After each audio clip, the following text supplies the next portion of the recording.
Breaking news right now. President Trump just announcing that a suspect in the assassination of Charlie Kirk has been captured. Addie Guajardo joins us live here in studio with what we know right now. Addie? Well, Chris, this is just breaking. The president's announcement of an arrest comes less than 24 hours after the FBI released photos and surveillance video of the alleged suspect running and jumping off a roof moments after Charlie Kirk was assassinated at the Utah Valley University campus. The video shows a person of interest wearing a long-sleeve shirt with an American flag, a baseball cap, and sunglasses. Authorities believe the assassin arrived on campus on Wednesday, less than 30 minutes before firing a single shot from this building about 400 feet away from where Kirk was speaking to a crowd of thousands. Kirk, a husband and father of two, and the CEO and founder of Turning Point USA, a conservative youth organization, was a close ally of President Donald Trump. President Trump made the announcement just moments ago on Fox and Friends. Always subject to be corrected, but I'm just giving you, based on what I'm hearing, they'll give you a much more active. I just heard about it 5 minutes before I walked in. As I'm walking in, they said, looking real good. They have the person that they wanted.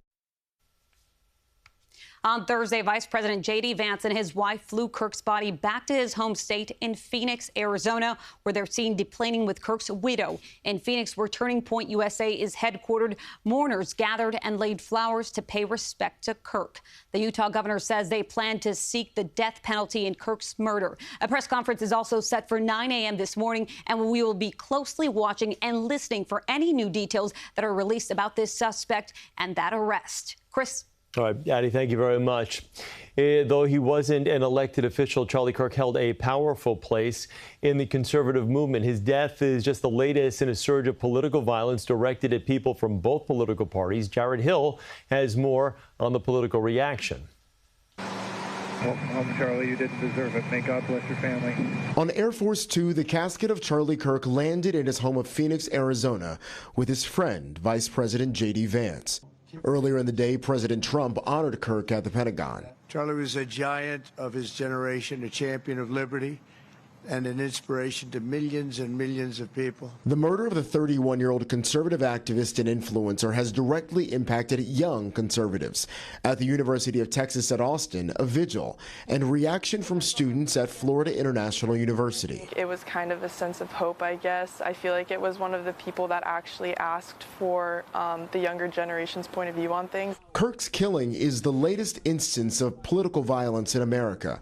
There were 2 attempts on President Trump's life last year, the arson of the home of Pennsylvania's Democratic governor in April, and the murder of a Democratic state lawmaker and her spouse in Minnesota back in June.